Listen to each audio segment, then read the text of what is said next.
بسم اللہ الرحمن الرحیم. ہارون رشید عرض کر رہا ہوں السلام علیکم ورحمۃ اللہ وبرکاتہ.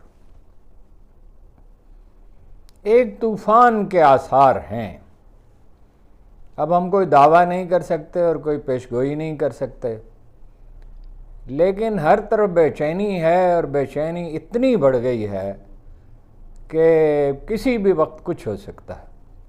یعنی احتجاج اس سطح پر پہنچ سکتا ہے کہ یہ جو 10%، 12%، 17 سیٹوں والی جو حکومت ہے، اس کی بقا خطرے میں پڑ جائے. تبدیلی اگر گھی سیدھی انگلی سے نہیں نکلتا تو ٹیڑھی انگلی سے نکالنا پڑتا ہے. صرف یہ نہیں ہے کہ پی ٹی آئی احتجاج کر رہی ہے، احتجاج کا جو لایا عمل ہے اس دفعہ ان کا بہتر ہے. کتنا بہتر ہے یہ تو خیر عمل سے پتہ لگے گا. خوف تو بہت پھیلایا گیا، رانا ثناءاللہ نے کہا گرفتار کر لیں گے تو قانون توڑیں گے. بھائی قانون کیا توڑیں گے؟ مطلب ان کو پاکستانوں نے قانون توڑنا ہے؟ عمران خان کے صاحبزادوں کا اس میں قانون کہاں سے ٹوٹ گیا؟ کیا انہوں نے کہا ہے وہ جلوس کی قیادت کریں گے؟ کیا انہوں نے کہا غیر قانونی کام کریں گے؟ اور یہ فرمایا طنزاً کہ وہ جیل جائیں گے تو لیڈر بنیں گے نا. یعنی یہ آپ کا انداز فکر ہے. اور اس سے بھی زیادہ جو اہم بات ہے وہ یہ ہے کہ چیمبر آف کامرس تو اس حد تک ناراض ہو گئے کہ کوئی حد ہی نہیں ہے. سڑکوں پہ نکل آئے سیال کوٹ میں لوگ. اور ابو ذر شاد صاحب جو لاہور چیمبر کے، انہوں نے ایسے انٹرویو دیے ہیں کہ یہ دیکھیے، میں اس کی ایک جھلک آپ کو دکھاتا ہوں. وہ ان کی بات سنیے آپ. جس دن انہوں نے عمران خان کی حکومت ٹیکل کی ہے اس دن آپ کے پاس 35% سطح غربت تھی، اور یہ سمجھداروں نے 45% کر دی ہے. $135 ارب آپ نے دینا ہے آئی ایم ایف کا، اس کا حساب تو دیں آپ ہمیں. یو کے دنیا میں سورج غروب نہیں ہوتا تھا، ان کے پاس صرف 13 گاڑیاں ہیں. آپ ہم سے حساب مانگ رہے ہیں، اپنا حساب کیوں نہیں دیتے؟ 1 لاکھ گاڑی اس وقت پاکستان میں بیوروکریسی چلا رہی ہے، وزیر چلا رہے ہیں، اس کا حساب دیں نا کتنا پیٹرول بنتا ہے. اور بھائی 8,200 ارب روپے آپ سود دے رہے ہو. ہم سے پوچھ کے قرضہ لیا آپ نے؟ اگر لیا تو بتاؤ کہاں خرچ کیا ہے؟ وہ ساری کک بیک میں لندن پڑا ہے، دبئی پڑا ہے، امریکہ پڑا ہے، سوئٹزرلینڈ میں پڑا ہے. وہ کن کے اکاؤنٹ ہے؟ میں بڑے سیدھے لفظات میں کہتا ہوں، کوئی اس میں ڈکی چھپی نہیں ہے. ڈی ٹی آر پہ 2,000 ارب کی چوری ہوئی ہے. ڈی ٹی آر پہ افغانستان ٹریڈ میں اس کا کیا رزلٹ نکالا؟ آج مجھے کسی نے بتایا کہ لنڈے کے کپڑوں میں صاف کپڑا آ رہا ہے. ہمیں ہڑتال کہنے کی ضرورت نہیں ہے. ہم جو 20% پٹوا رہے ہیں نا، 20.5% ان کے ساتھ ہے. اگر وہ سڑکوں پہ آئیں گے ہم ان کے ساتھ آئیں گے. تم ہم سے پوچھ کے کام کر رہے ہو جو قرضے لیتے ہو. آئی پی پیز کا 24,000 ارب روپیہ نقصان ہوا ہے 12 سال 13 سال میں. علی بابا 40 چور ہیں گے سارے. یہ کسی ایک ایمبیسیڈر کو پھانسی پہ لگایا. انہوں نے 8200 ارب روپیہ پچھلے سال انہوں نے قرضوں کی مد میں لیا ہے، سود کی مد میں دیا ہے. کیا وہ جو انہوں نے اوڈیاں لی ہیں کسی ایک بزنس کمیونٹی نے سائن کی ہیں اس پہ؟ مجھے مار دیں گے تو کوئی بات نہیں، شہادت ہے، کیونکہ میں تو بزنس کمیونٹی کا وکیل ہوں. اور اگر مجھے زندہ ہوں تو یہ جہان یہ بات یاد رکھنا، اگر مجھے کچھ ہو تو موجودہ حکومت پہ اس کا قتل کا پرچہ ہونا چاہیے. میں اپنا رائٹ مانگ رہا ہوں. میں ٹیکس پیئر ہوں، میرا حق ہے کہ میرا 100 روپیہ ٹیکس ہے، اس کو کہاں خرچ کیا. اور چیمبر جو ہیں وہ متحد ہیں. 25 رکنی مجلس عاملہ میری ان سے بڑی طویل گفتگو ہوئی، میں آپ سے عرض کرتا ہوں. ایک اور صنعت کار ہیں بھائی چودھری صاحب، ان سے بھی بات ہوئی. تو وہ وحید صاحب کو تو میں اچھی طرح سے جانتا ہوں. یہ بڑے جریح آدمی ہیں ابو ذر شاہ، جو ہیں کھل کر بات کرتے ہیں. تو وہ وحید صاحب کو تو میں جانتا ہوں، عرصے سے وہ جھوٹ بولتے ہی نہیں ہیں. مطلب ان کی رائے سے اختلاف ہو سکتا ہے، ان کے تجزیے سے اختلاف ہو سکتا ہے. اور ڈونلڈ ٹرمپ صاحب نے جو ہے وہ اب خبریں یہ آ رہی ہیں، جو لوگ جانتے ہیں وہ یہ کہہ رہے ہیں کہ بھائی انہوں نے عمران خان کا کارڈ دکھا کر کہ بھائی عمران خان کا مجھ پہ بڑا دباؤ ہے، اور وہ کارڈ دکھا کر تو ایک تو اسرائیل تسلیم کرانے کا جو ہے وہ وعدہ لے لیا، اور معدنیات کا بھی حکومت پاکستان نے خود ہی پیشکش کر دی. کل وہ ایڈمی پروگرام کا مطالبہ کریں گے. اس پہ سب سے دردناک بات یہ ہے کہ عبدالباسط صاحب سمیت جو ہمارے ہائی کمشنر تھے، ایسے لوگ اسرائیل کو تسلیم کرنے کی حمایت کر رہے ہیں کہ جس کا کبھی تصور ہی نہیں کیا تھا. یعنی حیرت ہوتی ہے، قائد اعظم کو بھول گئے. میں دیکھتا ہوں ان کا بیان مل جائے، روز ویلٹ کا جو خط انہوں نے لکھا تھا وہ مل جائے تو میں پڑھ کے آپ کو سناتا ہوں. بے ترتیبی تو کچھ پروگرام میں ہو جائے گی. حد ہے، یعنی کربلا برپا ہوئی ہے غزہ میں، اور ہم یہ کہتے ہیں کہ کربلا برپا کرنے والوں کے ساتھ مصالحت کریں، ان کو تسلیم کریں، انہیں سر آنکھوں پہ بٹھائیں.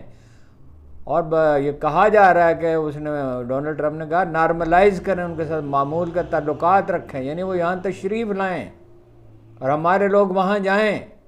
اور یہ بھی کہا جا رہا ہے، اب اس کی تصدیق تو ظاہر ہے نہیں ہو سکتی، کہ انہوں نے یہ کہا کہ سعودی عرب سے پہلے تسلیم کریں ورنہ بعد میں کیا فائدہ ہے. اور کوئی تردید نہیں آ رہی. اور جو بعض اینکر کہہ رہے ہیں، اور ایسے اینکر کہہ رہے ہیں جن سے کبھی یہ گمان نہیں کیا تھا کہ اشارہ ابرو پہ چلیں گے، اور یہ دلیل دی جا رہی ہے کہ حضرت ابراہیم کی اولاد ہیں. بھائی حضرت ابراہیم کی اولاد اس وقت بھی تھے یہودی جب انہیں مدینہ سے نکالا گیا، اور اس وقت بھی تھے جب وہ خیبر میں تھے. اور قرآن مجید میں اتنی تفصیل ہے، سب سے زیادہ ذکر جناب موسیٰ کا ہے اور ان کی امت کا ہے اور ان کی سرکشی کا ہے. انہوں نے تو اپنا دستبرداری قبول نہیں کیا گریٹر اسرائیل سے، اور نیتنیاہو نے کہا ہے کہ ہم وہاں پہ جب ان سب کو نکال دیں گے اور ہمارا علم لہرائے گا عراق میں، مصر میں، تو تب ہم اللہ کے پسندیدہ بندے ہوں گے. یعنی آپ کہہ رہے ہیں کہ قاتلوں کو قتل کرنے کا حق دیں اور اس کے لیے دلائل دے رہے ہیں. یعنی آپ کچھ نہیں کر سکتے. جیسے یہ بعض اپنا مکاتب فکر میں بحث ہوتی ہے تو اس میں بعض لوگ اس انتہا پہ چلے جاتے ہیں کہ یزید کے لیے اپنا دلائل تراش کرتے تو اس کو پتہ ہی نہیں تھا، واقعی نہیں تھا. بعض لوگوں نے یہاں تک کہہ دیا کہ وہ تو کربلا گئے ہی نہیں، وہ واقعی نہیں ہوا. جیسے یہ بعض دانشور کہتے ہیں کہ حضرت عیسیٰ ایک افسانوی کردار ہے، حضرت موسیٰ ایک افسانوی کردار ہے. ارے بھائی، تو یہ اتنے ڈر گئے، اتنے سے مطلب یہ خوف زدہ ہو گئے اور اس قدر جھک گئے. کتنا جھکیں گے، کتنا جھکیں گے. پانی پانی، میں مصرے اوپر نیچے ہو جائے تو معافی چاہتا ہوں. پانی پانی کر گئی مجھ کو کلندر کی یہ بات، تو اگر میرا نہیں بنتا نہ بن، اپنا تو بن. تو جھکا جب غیر کے آگے، نہ تن تیرا نہ من. اسرائیل کو تسلیم کرنے پہ بالکل تلے ہوئے نظر آتے ہیں. اچھا، وہ اس کے صاحبزادے آ رہے ہیں. ایک تو یہ ہے، خیر اس سے پہلے جو زیادہ اہم بات ہے کہ تحریک تو شروع کر دی پی ٹی آئی نے، اور عالیہ حمزہ نے بہت محنت کی ہے اس پہ، اور محترمہ علیمہ خان نے کہا ہے کہ میں خود اس میں شامل ہوں گی، قیادت کروں گی. مراد تو یہی ہے میرے خیال میں جو کچھ انہوں نے کہا. اور یہ کہہ رہے ہیں ہمارے اخبار نویس دوست کہ وہاں سے قافلہ چلے گا کے پی سے، علی امین گنڈاپور 200-250 گاڑیاں لے کے جائیں گے. میرا تو نہیں خیال کہ علی امین گنڈاپور کو قیادت سونپنی چاہیے تھی، وہ اس میں مدد کرتے، لیکن چلیے تو پھر انہیں رک کر جانا چاہیے. انہیں روکیں گے بھی خیر، اور وہاں وہ پریس کانفرنس بھی کریں گے. اور 26 ارکان جو ہے ان کو نااہل قرار دیا جا رہا ہے، تو اس پہ وہ بچر صاحب کے ساتھ اپوزیشن لیڈر جو ہیں، بلکہ انہیں اراکین کے ساتھ اظہار یکجہتی کرنا چاہیے. یعنی کیا کہا انہوں نے کہ گستاخی کی ان کی شان میں، وزیر اعلیٰ کی شان میں گستاخی کی. یہ ہماری ریڈ لائن ہے بھائی، مقدس ہیں. ویسے تو انہوں نے ایک دفعہ یہ بھی فرما دیا تھا، حیرت ہوئی. میں تو ان کے نیت پہ نہیں شبہ کرتا. یہ کہا کہ جیسے رسول اللہ صلی اللہ علیہ وسلم کی مدد سیدہ فاطمہ تو زہرا کرتے تھے، ایسے میں اپنے والد کی مدد کرتی ہوں. وہ تو غیر محتاط خاتون ہیں، کچھ بھی کہہ سکتی ہیں کسی وقت. یہ تو انہیں پتہ نہیں ہے. یہ کہہ دیا تھا اب دوسرے ملک سائفر نہیں بھیجیں گے. تو دوسرا اپوزیشن کا کام کیا حکومت پہ نکتہ چینی کرنے کے سوا؟ نکتہ چینی جو ہے وہ اصولی تو ہونی چاہیے، شخصیات کو ہدف نہیں کرنا چاہیے. کریکٹر اسیسینیشن نہیں ہوا تو میرا مستقل اصرار ہے اس پہ گالی نہیں دینی چاہیے. لیکن یہ ہے کہ یہ ریڈ لائن ہے. یہ کیا ریڈ لائن ہے؟ آپ نے ہزاروں آدمی رکھے ہوئے ہیں کریکٹر اسیسینیشن کے. اتنی گندی گالیاں ہمیں نون لیگ کا میڈیا سیل کے لوگ لکھتے ہیں یا ان کے ممبر لکھتے ہیں کہ آدمی حیرت ہے، ایسی گالی بھی، اتنی گندی گالیاں بھی کوئی دے سکتا ہے. ویسے تو پی ٹی آئی والے بھی کچھ کم نہیں کرتے جب وہ کریکٹر اسیسینیشن کرتے ہیں. ہمیں بھی نہیں معاف کرتے. اگر آپ کا خیال ہمیں معاف کرتے ہیں, جزوی اختلاف بھی کریں تو تانہ زنی کرتے ہیں. ہیں جی کہ آپ فوج سے ڈرتے ہیں. فوج سے کون ڈرتا ہے؟ فوج سے ڈرتے تو یہ سب کچھ بھگت رہے ہوتے. فوج سے ڈرنے کا کیا سوال ہے بھائی؟ عسکری قیادت کی پالیسیاں غلط ہیں, اس میں نکتہ چینی کرے. مگر پوری فوج کو ظالم قرار دینا, اور جو سیاچن پہ بیٹھے ہوئے ان کو بھی جنگ کیسے نہ لڑی ہے ابھی. ٹرمپ کا پہلے دیکھ لیں جی, یہ کیا قدم اس نے اٹھایا ہے جی.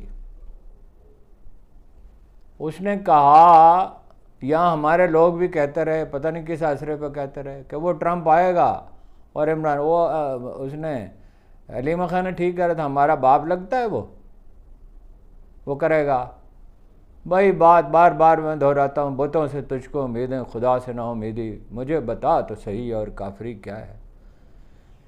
یعنی افریقی سربراہوں نے, ابراہیم ترارے نے تو کہا, باقیوں نے بھی ان سے ملاقات کی, ان سے کہا میرے نوبل پرائز کے لیے نام تجویز کرے 5 افریقی سربراہوں میں سے ایک نے کہا, وہ ملک کا نام میں بھول گیا, اعلانیہ اس نے کہا کہ اس سے بدترین حکمران کبھی امریکہ کو نصیب نہیں ہوا. اور یہ مجھ پہ طنز کرتا رہا, تم انگریزی لائبریری ہے, پتہ نہیں کیا, نہیں لائبریری نہیں, وہ طنز کرتا ہے, تمہیں انگریزی کہاں سے تھے, ہماری تو قومی زبان انگریزی ہے. افریقہ میں بعض ملکوں نے انگریزی اختیار کر لی اور انہوں نے انکار کر دیا اس کا نام تجویز کرنے سے. بھیک مانگ رہا ہے نوبل پرائز کی, وہ قتل عام پہ نوبل پرائز. تو آپ کیا اس سے, اگر آپ اس سے کوئی صرف یہ کہیں کہ آپ نے وعدہ کیا تھا, اور یہ امریکی جو ہے انسانی حقوق کے بڑے لمبردار ہیں, آپ نے وعدہ توڑ دیا ہے, یہ بات اس سے کہیں. تصادم کی ضرورت نہیں ہے, نہ حکومت پاکستان کو تصادم کی ضرورت ہے, لیکن یہ آپ کے کام کون آیا؟ آپ کے کام چینی آئے, اس کی جب تفصیلات آپ پڑھیں گے تو آپ دنگ رہ جائیں گے. یہ ٹھیک ہے کہ کارنامہ تو پائلٹوں نے انجام دیا, اور جن لوگوں نے ادھم پور میں S-400 کو تباہ کیا وہ وصیت لکھ کر گئے, انہیں یقین نہیں تھا کہ وہ لوٹ آئیں گے, اللہ نے ان کو بچا لیا. لیکن چین نے ہماری جو مدد کی ہے, جب اس کی تفصیلات آئیں گی, ایران کی بھی وہی مدد کر رہا ہے. اور ایران کس سے برسر جنگ ہے؟ اسرائیل سے. ایران کی بھی وہی مدد کر رہا ہے, پیوٹن کر رہا ہے. تو آپ امریکہ سے توقع رکھتے ہیں, بلیک میلروں سے بھی کبھی بھی توقع رکھی جاتی ہے.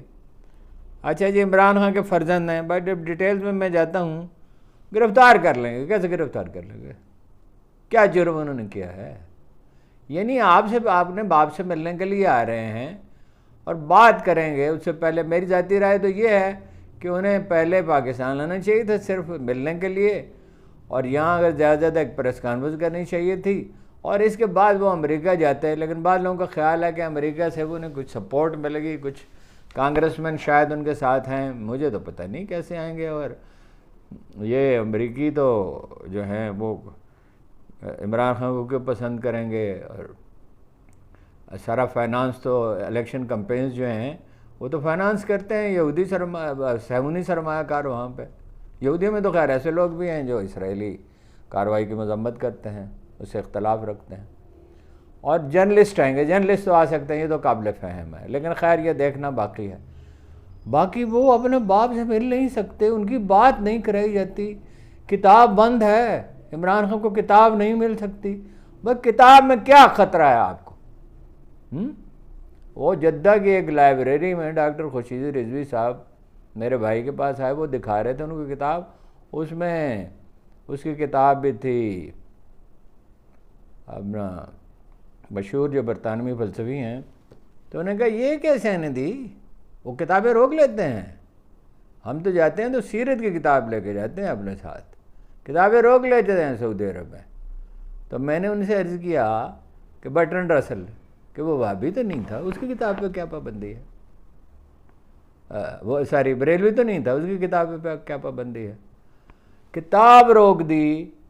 وہ کتابوں سے آپ کو خطرہ ہے, اس پہ خطرہ نہیں ہے, اصل میں ذہنی اذیت دینا ہے. اور 22 گھنٹے بند رکھتے ہیں, اور جناب ملاقاتیں روک دیں. تو وہ اپنے باپ سے کوئی بیٹوں کو ملنے نہیں دیتے. یہ جیل مینول کے خلاف ہے. یہ آپ آئین کو اس طرح پامال کریں گے اس بے دردی کے ساتھ, اور آپ سمجھیں کہ کوئی رد عمل. بلوچستان میں کیا ہو رہا ہے؟ اگرچہ میں پی ٹی آئی کے بعد لیڈر یہ کہتے ہیں کہ انڈیا کا نام لیتے ہیں, ایک لیڈر نے ویسے کہا کہ وہ انڈیا کا نام لے, تو انڈیا وہاں ملوث ہے, اس میں شبہ کیا ہے؟ دو پہلو ہیں. ایک بلوچ عوام کے حقوق کا معاملہ ہے, ان کے ساتھ زیادتی کی گئی ہے ایوب خان کے دور میں, اس سے پہلے بھی بھٹو نے بھی فوج چڑھائی وہاں پہ. ان کے پاس مواقع کم ہیں, اس پہ بجٹ زیادہ خرچ ہونا چاہیے, 6% تھا. یہ غریب تنہا واویلا کرتا رہا 3 برس تک کہ ان کا بجٹ بڑھائیں, 9% ہوا. بلوچ لیڈروں نے کوئی کوشش نہیں کی, وہ بھیک مانگتے رہے یا اقتدار کی یا مذمت کرتے رہے حکومت کی. تو وہ ایک ان کے حقوق کا معاملہ ہے, اور ان پہ جعلی حکومت مسلط ہے. کتنے ووٹ لیے ہیں جی وزیر اعلیٰ نے؟ کتنے ووٹ لیے ہیں وزیر اعلیٰ نے؟ اور جو لوگ جیتے ہیں اسمبلی, ویسے تو ہر جگہ دھاندلی ہوئی ہے, پختونخوا میں زیادہ دھاندلی نہیں کر سکے. پنجاب میں تو فارم 47 جو ہے اس پہ جو 10 ہے, وہ نواز شریف کے حلقے میں تو آدمی بدل دیا جب اس نے انکار کر دیا ریٹرننگ افسر نے. تو ایک دوسرا معاملہ یہ کہ وہ انڈیا کی مداخلت تو ایک حقیقت ہے, وہ فائنانس کر رہا ہے, تو انڈیا کا نام کیا لیا جاتا ہے؟ انڈیا موساد کی وہاں موجودگی ہے, CIA کی وہاں موجودگی ہے, وہاں بعض عرب ممالک مدد کرتے ہیں.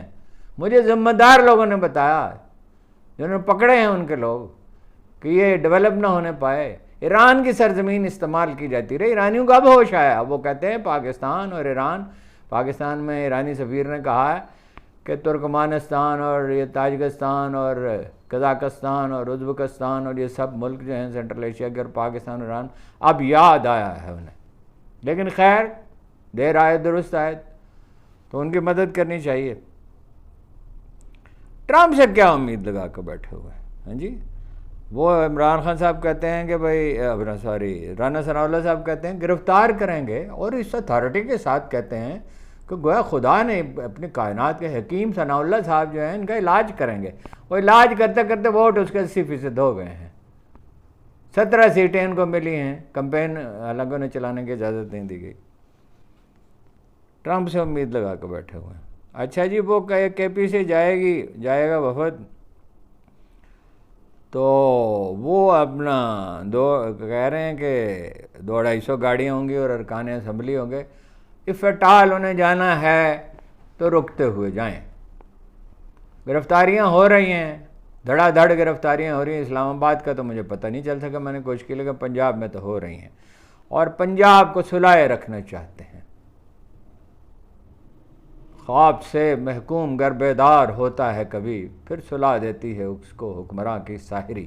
یہاں ساحری تو نہیں ہے, ویسے ساحری بھی کر رہے ہیں. شعبدہ بازی ٹرینیں چلا دیں گے لاہور میں, بلٹ ٹرین چلا دیں گے پنڈی تک, ارگ گلاب سے سڑکیں دھو دیں, سڑکیں پینٹ کر دیں, لیکن لاہور ڈوبا ہوا ہے. 4.25 ارب روپے کی گاڑیاں خرید کے دیں سرکاری افسروں کو, 6,000 ارب روپے کی ٹیکس ایگزمپشن دی ہیں طاقتور اداروں کو. کس لیے؟ بہت تو ٹیکس ادا کرنے کے قابل ہیں, انہیں سیکریفائز کرنا چاہیے. اس وقت جاگیرداروں کو رعایت دی اور نئے قوانین بنائے. FBR از کرپٹ, تھارلی سر سے پاؤں تک کرپٹ. اپنا FBR کو اختیارات دے رہے ہیں اور ایسے قوانین بنا رہے ہیں کہ حیران کن ہیں. صورتحال ہر کہیں خراب ہے. کسان ایسے دل گرفتہ ہوئے ہیں کہ کبھی اتنے 5 فصلیں برباد ہوئی ہیں. عمران خان کے دور میں ایسا کیوں نہیں ہو رہا تھا؟ زراعت کیسے ترقی کر رہی تھی, صنعت کیسے ترقی کر رہی تھی. تو وہ تو مطلب دیکھیں, عمران خان کے دور میں مختصر سی بات بتاتا ہوں آپ کو. صحت کارڈ تھرڈ ورلڈ میں اس کی کوئی مثال ہی نہیں ہے. کسی دوسری دنیا کے ملک میں, عرب ملکوں میں نہیں ہے, کویت میں نہیں ہے, قطر میں نہیں ہے, جو دنیا کے امیر ممالک ہے. ہیلتھ کارڈ 10 لاکھ روپے تک کا علاج کر سکتے ہیں. غریب خواتین کے لیے وظیفہ مقرر ہے. 1 کروڑ افراد کو, 1 کروڑ آدمیوں کو کرونا میں 12,000 روپے فی کس دیے گئے. 14 لاکھ نوجوانوں کو کاروبار کے لیے قرضے دیے گئے، ہنرمند نوجوانوں کو دیے گئے، مفت کھانا، لنگر خانے، پناہ گاہیں، احساس پروگرام، بچوں کی غذائیت کے لیے احساس نشو و نما کے نام سے، اور احساس اسکالرشپ کے نام پہ غریب بچیوں کو، اور مساجد کے اماموں کو تنخواہیں دی گئی۔ یہ کیوں نہیں کر سکتے؟ ان کے پاس ہر ایک گلاب کے لیے پیسے ہیں چھڑکنے کے لیے، یہ کیوں نہیں کر سکتے؟ اس لیے کہ یہ سمجھتے ہیں کہ مینج کر لیں گے۔ اب تو کوئی نہیں مانتا۔ وہ پختونخوا میں صورتحال کیا ہے، قبائلی علاقے میں کیا ہے، مولانا فضل الرحمان کے حوالے کریں گے اور وہ سنبھال لیں گے۔ آپ کو خیال ہے وہ سنبھال لیں گے اور ان پہ ڈیپینڈ کیا جا سکتا ہے؟ اور یہ مطلب کیا ہے اس کا؟ سنبھالو صوبائی اسمبلی قرارداد کے بغیر آپ کر کیسے سکتے ہیں؟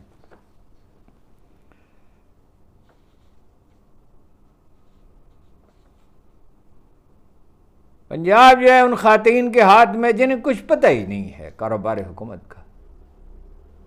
یہ اللہ نے خواتین کو نہیں سونپا ہے یہ کام۔ خواتین کی ذمہ داری اس سے زیادہ ہے اور بڑی افضل ہے۔ ان کے ماں کے پاؤں تلے جنت ہے، وہ گھر سنبھالتی ہیں، اور ضرورت ہو کاروبار کریں۔ کاروبار پہ تو 100% اجازت ہے، مدینہ میں خواتین کاروبار کرتے تھے۔ کاروبار کریں، ان کے حقوق ہیں، لیکن ایکسیپشنل ہوتا ہے کہ کوئی بالکل ہی خواتین کے حوالے کر دیا۔ اور خواتین بھی کیسی ہیں جو ان کے ومز پہ چلتی ہیں وزیر اعلیٰ کی۔ انہیں معاشرے کا کیا ادرا، ان کا ایسا ایکسپوجر تو نہیں ہوتا۔ اور تاجروں اور صنعت کاروں کا کیا ہے؟ یہ ابو ذر شاد صاحب سے میں نے تفصیلی گفتگو کی۔ میں لاہور میں ہوتا تو ان کا انٹرویو کرتا، اس پہ میڈیا پہ لائیو کرتا، لیکن وہ تو گفتگو ہی ہو سکی ان سے، وہی چودھری صاحب سے بھی ہوئی، لیکن وہ الگ سے میں کسی وقت بتاؤں گا۔ انہیں بڑی معروف صنعت کار ہیں۔ تو انہوں نے کہا کہ غربت ہو گئی 35 سے 45%، اور انہوں نے کہا یہ کیسا عجیب معاشرہ ہے جس میں حالت یہ ہو گئی ہے کہ 4 کروڑ آدمی بھیک پہ زندہ ہیں۔ 32 ارب روپے روزانہ بھیک دی جاتی ہے پاکستان میں، ٹیکس نہیں دیا جاتا، اور وہ جو بھکاری بھی ٹیکس ادا کرتا ہے، جو صابن خریدتا ہے، جو چینی خریدتا ہے، جو کپڑا خریدتا ہے، جس پانی سے وہ نہاتا ہے، وہ بجلی سے ظاہر ہے پانی آتا ہے۔ اور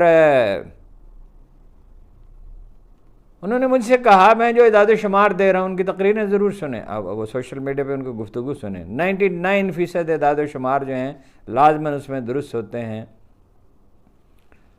تو وہ انہوں نے ایک عجیب بات مجھے بتائی، 10 کروڑ اسٹیٹ بینک میں اکاؤنٹ ہیں، تو بعض لوگوں کے زیادہ بھی ہیں۔ خواجہ صاحب کے بارے میں کہا جاتا ہے ان کے 40 اکاؤنٹ ہیں، اور وہ تو دوسروں کے اکاؤنٹ بھی استعمال کرتے ہیں، زرداری صاحب اور مختلف لوگ۔ تو یہ ایوریج کہا جاتا ہے کہ 4 اکاؤنٹ ہیں، کاروباری لوگ زیادہ اکاؤنٹ رکھتے ہیں، تو 2 کروڑ 65 لاکھ جو ہے وہ اکاؤنٹ ہوں گے شاید۔ اب وہ جو اومنی گروپ والوں نے تو خیر ہر ایک کے نام پہ اکاؤنٹ کھول لیے تھے۔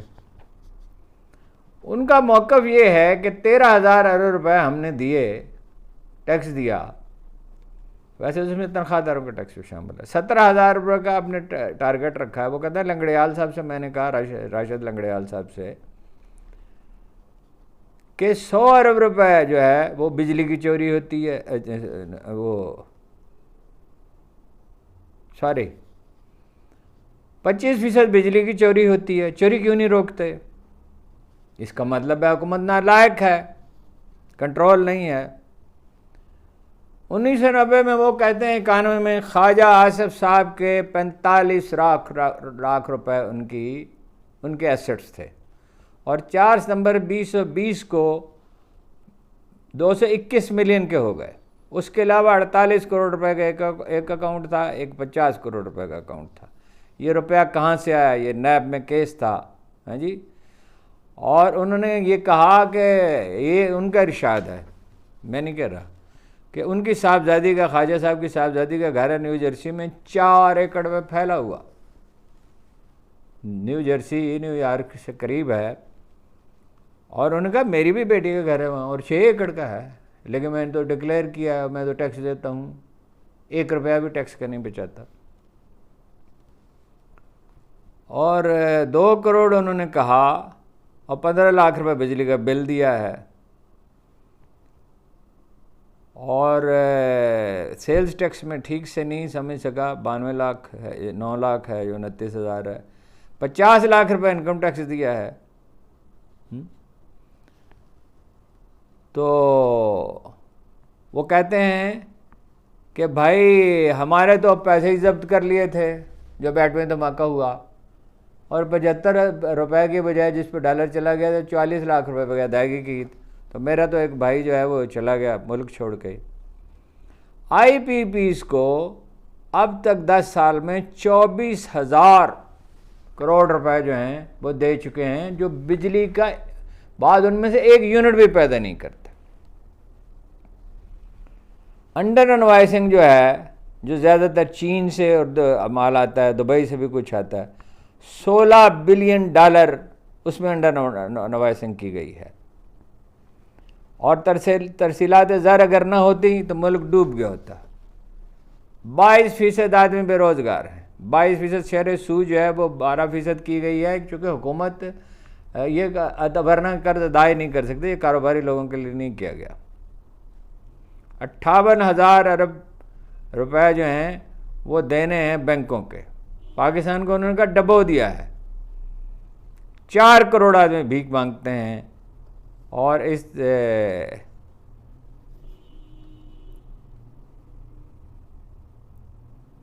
ملک انہوں نے پوچھا ٹھیک ہوا یا برباد ہوا ہے، اور یہ کہ کس سے منہ سے کہتے ہیں کہ ملک ٹھیک ہوا ہے۔ اور انہوں نے کہا مجھ پہ الزام لگایا، خواجہ صاحب نے ٹویٹ کیا ان کے خلاف کہ پی ٹی آئی کے آدمی ہیں۔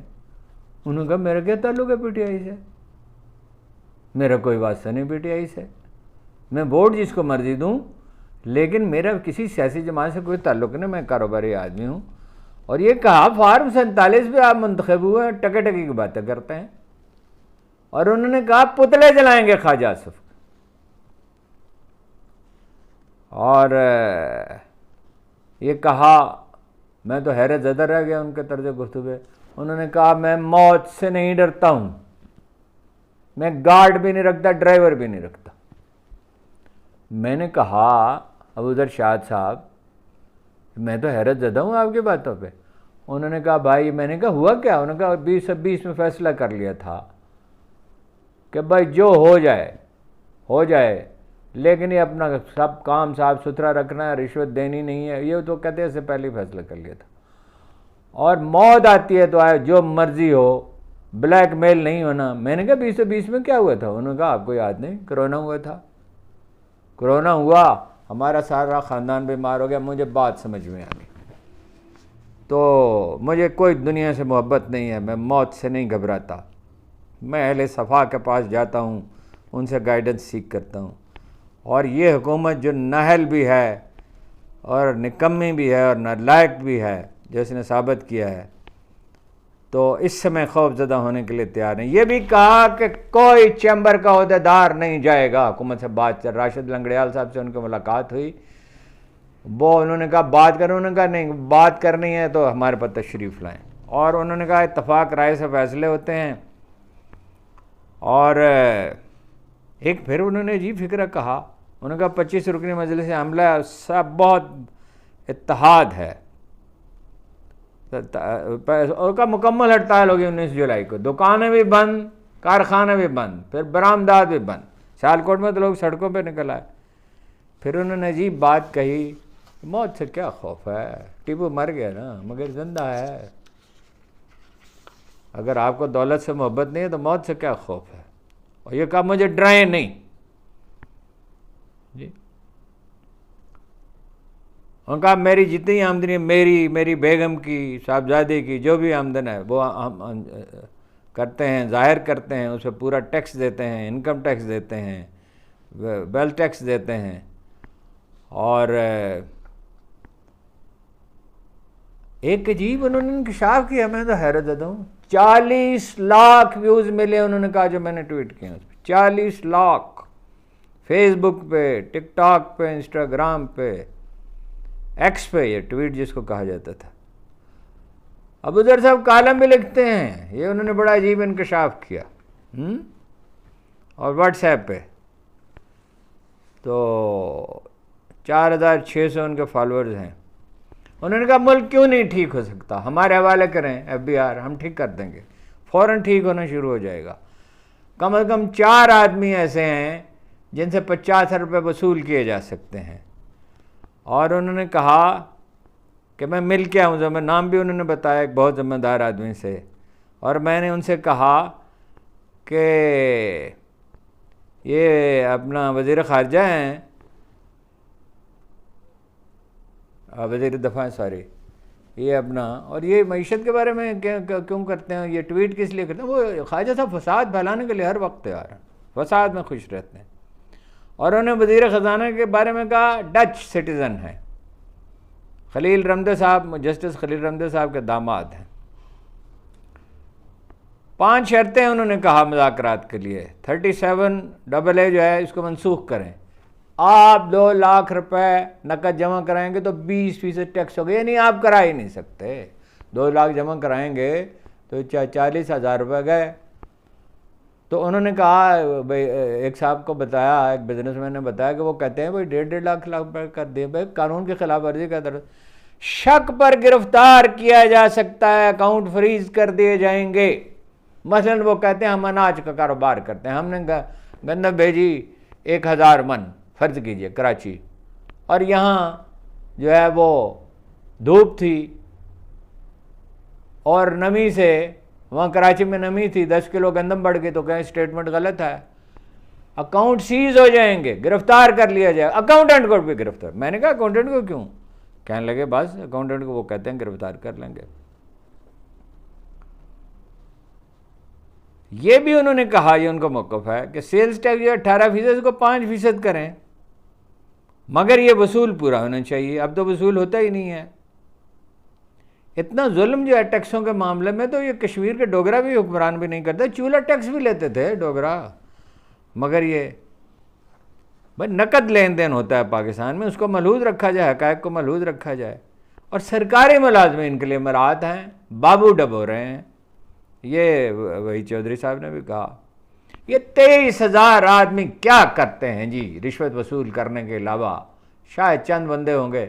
آصف جاہ صاحب کے بارے میں تو ہم کہہ سکتے ہیں وفاقی ٹیکس محتسب ہیں، وہ تو الٹا خرچ کرتے ہیں، اپنی جیب سے ویلفیئر کا کام کرتے ہیں. تو یہ بھی کہا کہ 5% اگر ڈیوٹی ہو جیسے دبئی میں ہے تو آمدن بڑھ جائے گی، کم نہیں ہوگی.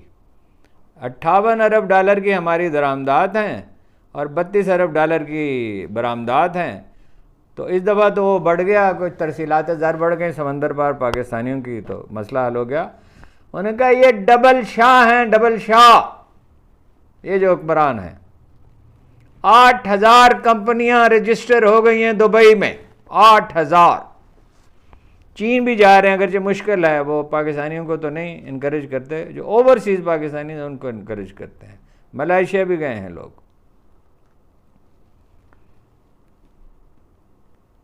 دبئی میں آسان ہے کاروبار کرنا، سہولت فراہم کرتے ہیں. ایک عجیب بات بتائی ایک صاحب نے کہ ہم وزیر خزانہ سے ملنے گئے، اسحاق ڈار صاحب نے کہا، انہوں نے کہا یہ کیا انڈسٹری کو کیا کر رہے ہو تم، انڈسٹری کی کیا ضرورت ہے، ٹریڈ کرو، پیسے کماؤ. مجھے یقین ہی نہیں ہے. میں نے کہا کیا کہہ رہے ہیں؟ انہوں نے کہا اچھا میں انہیں جانتا ہوں، ٹھیک آدمی ہیں، مدتوں سے جانتا ہوں. انہوں نے کہا ٹریڈ کریں. ٹریڈ کریں گے، ٹریڈ ملک کیسے چلے گا انڈسٹری کے بغیر؟ ملک تو اب آرٹیفیشیل انٹیلیجنس اور الیکٹرانکس کے بغیر نہیں چل سکتا،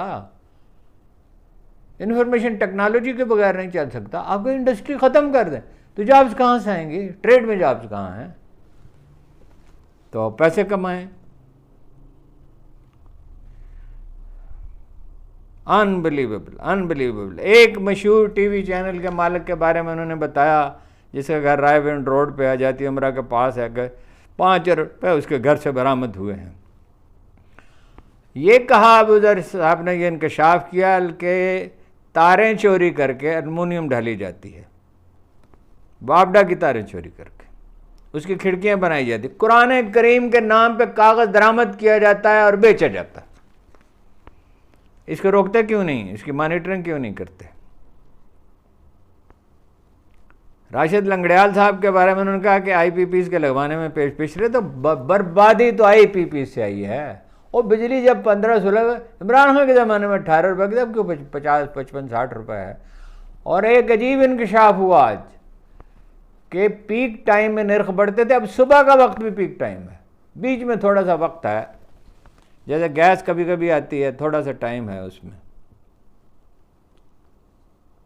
انہوں نے کہا میں تحقیق کرتا ہوں، میں جو ڈیٹا آپ کو دے رہا ہوں سنایا نہیں ہے، میرے پاس آدمی ہیں درجنوں، اور میں کچھ کرمنل لا کے ہیں، کچھ تاریخ کے پہ ریسرچ کرتے ہیں، کوئی معیشت پہ کرتے ہیں. انہوں نے کہا میں نے بجٹ بنا کے دیا تھا، ان کو ردی کی ٹوکری میں پھینک دیا.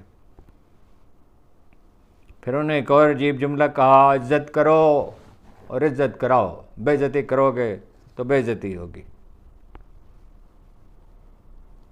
انہوں نے کہا 96 میں 2020 کی تو الگ بات ہے، 96 میں نے فیصلہ کیا تھا بتہ نہیں دوں گا، میں بتہ دے کے تھا رشوت سرکاری محکموں کو. اور انہوں نے کہا اس کے بعد میں کوئی فیکٹری تو نہیں لگا سکا، لیکن یہ ہے کہ مجھے ذہنی سکون حاصل ہو گیا. میرے خاندان کے لوگ تو چلے گئے تھے اپنا، زیادہ تر سی ایس ایس میں ہم کم لوگ تھے جنہوں نے کاروبار کیا.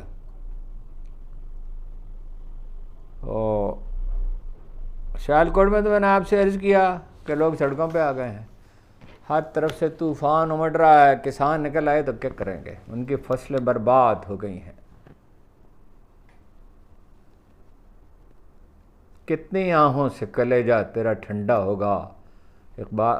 فیض صاحب کی نظم ہے، اب ساری تو نہیں یاد آ رہی، ایک نظم ہے دو عشق، ایک تو وہ ذاتی واردات ہے، ایک ان کی دوسری اس کا حصہ ہے، چاہا ہے اسی رنگ میں لیلائے وطن کو، تڑپا ہے اسی طور سے دل اس کی لگن میں، اس جان جہاں کو بھی یوں ہی قلب و نظر نے رو رو کے صدا دی، کبھی ہنس ہنس کے پکارا، پورے کیے حرف تمنا کے تقاضے، ہر درد کے اجیارا، ہر غم کو سوارا، واپس نہیں پھیرا کوئی فرمان جنوں کا، تنہا نہیں لوٹی کبھی آواز جرس کی، خیریت جاں راحت تن صحت داواں، سب بھول گئیں مصلحتیں اہل ہوس کی.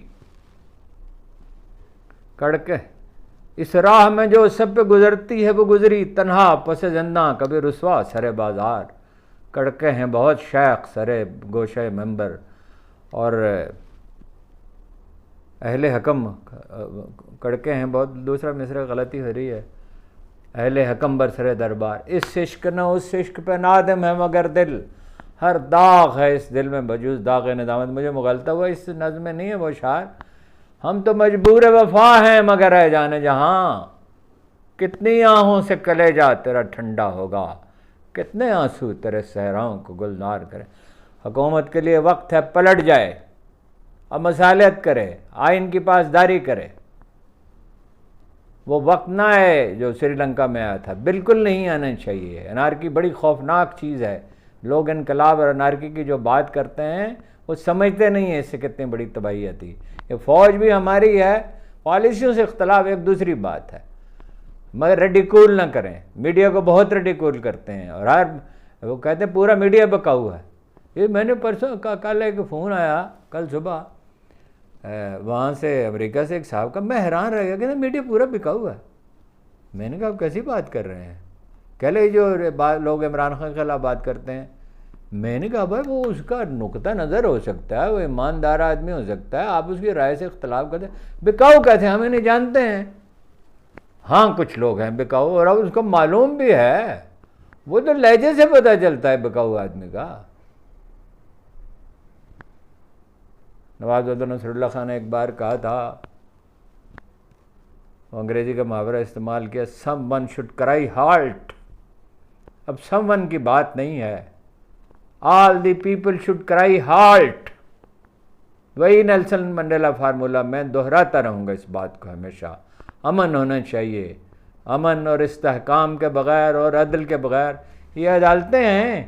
مجھے تو حیرت ہے پی ٹی آئی کے لوگوں پہ، چیف جسٹس صاحب کا نام لے کے بات کریں، احتجاج کریں، ان سے کہیں ہمیں عدل چاہیے، تب وہ کہیں گے نچلی عدالتوں سے۔ جج آفریدی صاحب کا نام لے کے کہیں کہ سر انصاف نہیں مل رہا ہے، کہیں کوئی انصاف نہیں ہے، کسی تھانے میں تو خیر پہلے بھی نہیں تھا، اب تو کوئی حد ہی ہو گئی، ایف بی آر میں انصاف نہیں ہے، سول سرونٹ انصاف نہیں کرتے، سول سرونٹ وہ لگائے جاتے ہیں جو حکمرانوں کے اشارہ ابرو پہ چلیں، اور بہت سی باتیں ہیں، تو مگر یہ کتنی لمبی بات کر سکتے ہیں، کوشش کریں گے کل دوپہر میں کچھ اور بھی باتیں آپ سے عرض کریں، بہت سی چیزیں رہ گئیں، لیکن کتنی دیر سے مجھے شعر یاد آیا اس کا، رہ گئے رواں پہ نقش قدم اور کتنی دیر، یہ جا رہے ہیں، دنوں کا تعین نہیں ہو سکتا مگر ان کو جانا ہے۔ اور قاضی فائز عیسیٰ کی حالت دیکھو، جنرل قمر زمان باجوہ کی حالت دیکھو، رک جاؤ، خدا کے لیے رک جاؤ، آگے دلدل ہے، آگے تباہی ہے، امن نہیں ہے، طاقت جب بندی ہو جاتی ہے تو اس کو برباد ہونا ہوتا ہے۔ آپ کا بہت بہت شکریہ۔